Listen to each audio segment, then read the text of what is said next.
네, 여러분 보고 싶습니다. 우리 이렇게 또 통합공과를 함께 하게 됐는데요. 여러분 한번 상상해 보시기 원합니다. 만약 본인이 앞으로 살 날이 일주일밖에 남지 않았다면 어떻게 하시겠어요? 만약에 병원에 갔는데 죄송하지만 환자분은 이제 암입니다. 일주일밖에 살 수 없습니다. 이렇게 얘기를 한다면 여러분은 어떤 것을 하시겠어요? 저는 개인적으로 여러분이 보시는 것처럼 거룩해 보이고 또 경건해 보여서 그 말을 듣자마자 예배도 드리고 기도도 할 것 같지만 또 생긴 것과는 달리 또 그렇지만은 않습니다. 그래서 저는 제가 생각을 이거 곰곰이 해봤는데 여러분에게 이제 이야기를 하기 위해서 곰곰이 해봤는데 저는 한두 시간은 정말 슬플 것 같아요. 한두 시간은 정말 슬프고 울면서 어떻게 해야 될까, 또 이 나머지 일주일 어떻게 할까 계획을 세울 것 같고, 또 사랑하는 또 가족들과 그리고 아내와 또 이렇게 함께 시간을 보낼 것 같습니다. 그래서 먹을 것도 먹고 하고 싶은 것들을 그렇게 하면서 이제 어느 정도 시간이 남았을 때 또 교회에서 이제 예배를 드리면서 이렇게 화려하게 마무리하고 싶은 마음이 있습니다. 근데 여러분 어떠십니까? 만약에 일주일 후에 내가 죽는다고 생각하면 우리가 시간을 헛되게 쓸 수 있을까요? 여러분은 그 일주일을 어떻게 쓰고 싶으신가요? 오늘 우리가 아까 백현 전사님이 설명해 주신 것처럼 이번 주는 종려 주일입니다.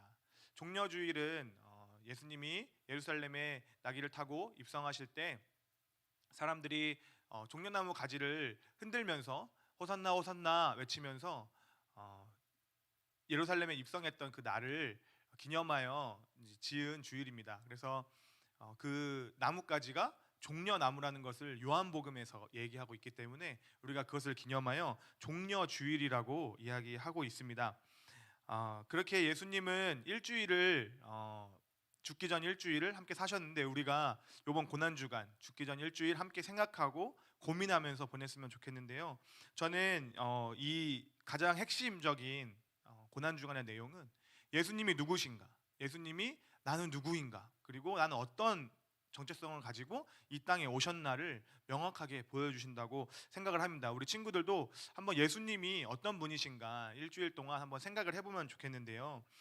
고난주간은 그리고 부활주일은 아주 옛날 4세기부터 우리가 예수님이 탄생한 기준으로 BC와 이제 나뉘게 되는데 우리가 4세기부터 시작된 기독교의 오랜 전통입니다. 그래서 원래의 부활주일은 원래 세례를 받는 날이었어요. 초대교회는. 그래서 초대교회는 부활주일 때 세례를 받고 그 전 40일을 사순절이라고 명명해서 40일 동안 사순절, 그래서 40일 동안 그 절기를 지키면서 기도하고 세례를 준비했습니다. 그렇게 일주일을 보내면서 기독교 전통으로는 월요일, 화요일, 수요일은 목요일, 금요일, 토요일보다는 그렇게 비중을 크게 두지 않고 있는데요. 목요일, 금요일, 토요일은 우리가 여러 가지 얘기를 하면서 지키고 있습니다. 자, 우선은 제가 준비한 자료를 한번 함께 보시겠습니다. 네, 한번 화면에서 한번 띄워주세요. 네, 지금 우리 강로회 신학대학교에서 제공된 자료인데요. 처음에 이제 글씨가 좀 작으신 분들은 조금 더 확대를 해서 봐주시면 감사하겠습니다. 그래서 고난주간에 대해서 쭉 설명을 하고 있는 건데요. 1번과 2번은 제가 아까 이야기를 해드렸습니다. 그래서 우리가 월요일, 화요일, 수요일도 중요하지만 특히 목요일, 금요일, 토요일을 깊게 묵상했으면 좋겠는데 우선 목요일 제가 한번 읽어보겠습니다. 성목요일, 주로 성찬을 베풀거나 세족식을 거행하였음. 진실된 그리스도인의 삶이란 이렇게 그리스도께서 보여주신 희망과 섬김을 따라 본받는 삶을 가르쳐줌. 예수님께서 새 계명을 주신 것을 뜻하며 화해와 용서의 날로 지켰음. 바로 이 포인트입니다. 우리 여러분 기독교에서 목요일에서 이제 우리가 함께 용서하고 또 성찬을 베푸셨다고 써 있는데요. 바로 이 포인트를 우리 함께 생각해 봤으면 좋겠습니다. 목요일은 예수님께서 성찬을 베푸시면서 서로 사랑하라는 새 계명을 주시고 세족식을 합니다. 그래서 다른 말로는 세족의 목요일이라고도 하는데요. 우리 다시 계속 쭉 한번 보시겠습니다. 금요일 한번 보시겠습니다. 금요일, 성금요일. 요한의 순환서와 18장, 19장을 중심으로 그리스도의 십자가와 죽으심을 회상함. 특히 이제 두 번째가 중요한데요. 회개가 가장 중요한 요소이지만 역설적으로 십자가의 복음을 축하하며 전하는 날. 그래서 성금요일을 굿 프라이데이라고 얘기합니다.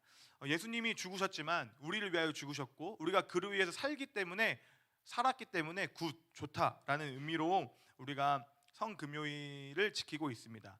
그리고 이제 성토요일인데요. 성토요일은 전통적으로 이날 이제 금식을 하였고 또 금식을 하면서 철야 기도를 같이 했습니다. 왜냐하면 이제 부활주일 때 이제 다시 세례를 받기 위해서 토요일 날 철야 기도를 하면서 해가 뜨는 그 새벽 때에 예수님과 함께 다시 살았다라는 의미로 세례를 받았습니다.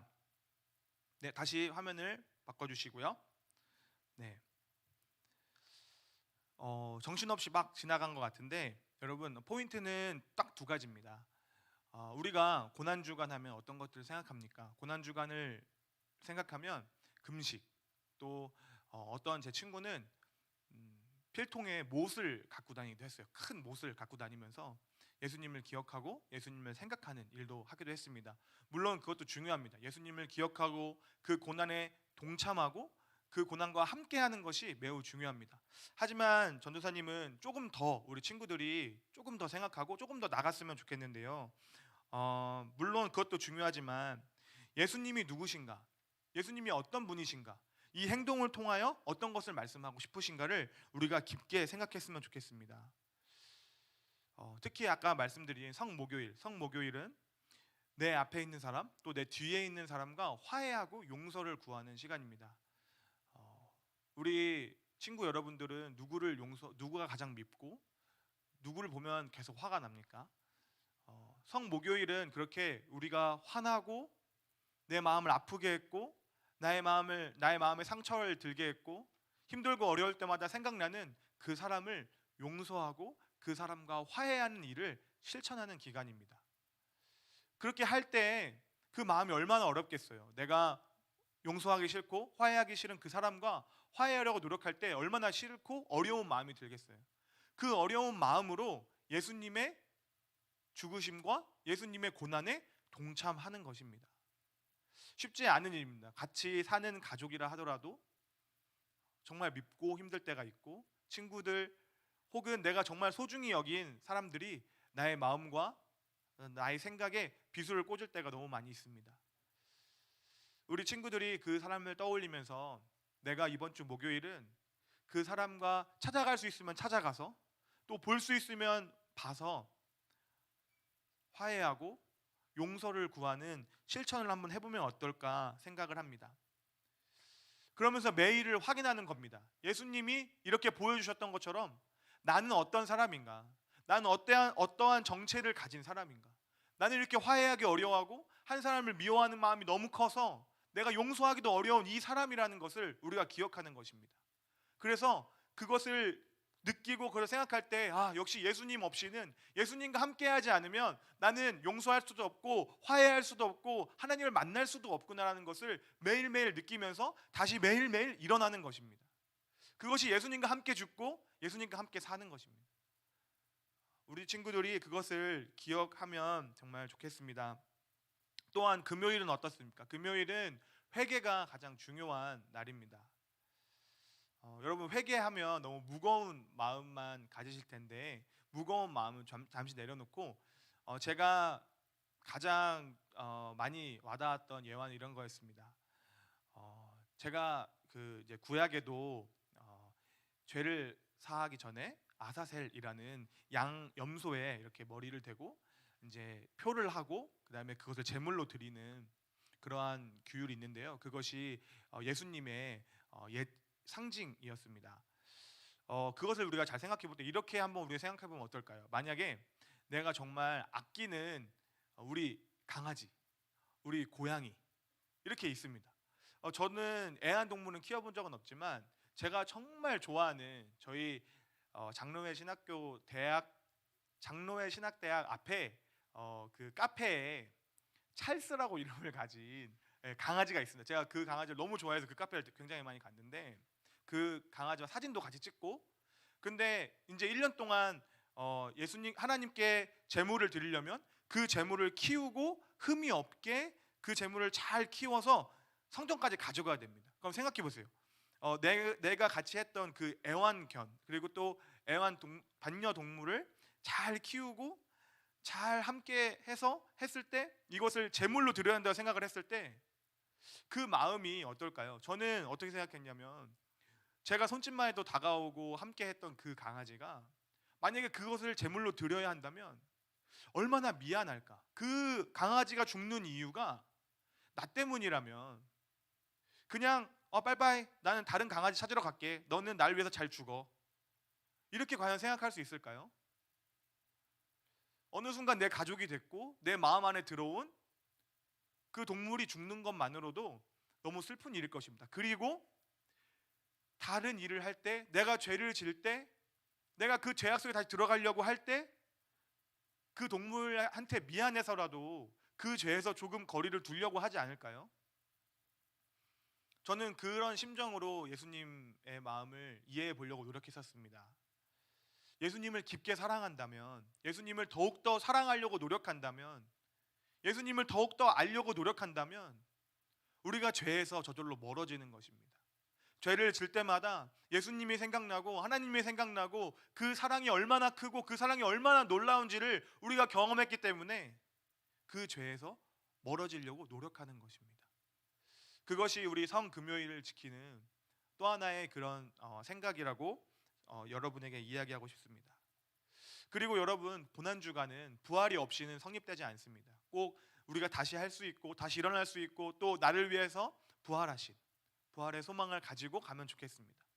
또 한 가지 더, 이제 나를 알고 나의 정체성을 생각하고 예수님이 가신 그 길을 내가 실천적으로 살아가는 것이 첫 번째였고요.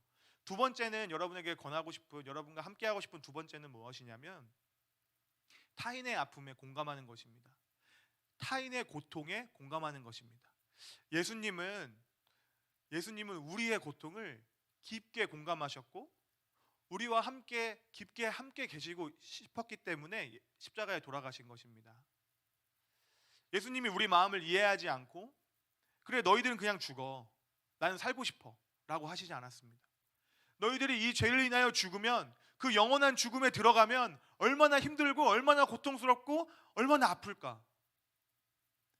그렇게 하지 않으려면 내가 대신 죽어야 하는구나라는 것을 예수님은 깊게 공감하셨습니다. 우리는 타인의 아픔에 깊게 공감하는 삶을 살고 있습니까? 코로나 사태를 보면서 가장 안타까웠던 것은, 물론 저도 그런 행동을 하면서 많이 회개했지만 옆에 사람이 기침한다면 그 자리를 피하고 째려보는 그런 마음들을 생각해 보게 됩니다. 또한 지금 우리가 4월을 지나고 있는데 4월은 우리 대한민국에 많은 아픔이 있는 또 한 달입니다.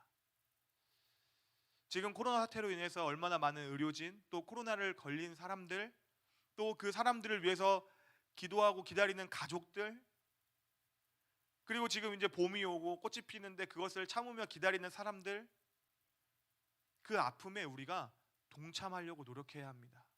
그 아픔에 귀를 막고 그 아픔을 무시하고 내가 살기 더 바빠 하는 것이 아니라 예수님이 하셨던 것처럼, 예수님이 우리에게 하셨던 것처럼, 우리에게 먼저 다가오셔서 우리를 깊게 공감하셨던 것처럼 이 고난주간에 예수님을 깊게 묵상하시면서 타인의 아픔에 깊게 공감하셨으면 좋겠습니다. 만약에 타인이 잘 되지 않는다면 우리 가족, 우리 엄마, 우리 아빠, 우리 형제 어떤 어려움이 있고 어떤 아픔이 있나 이 주간에 깊게 고민하셨으면 좋겠습니다.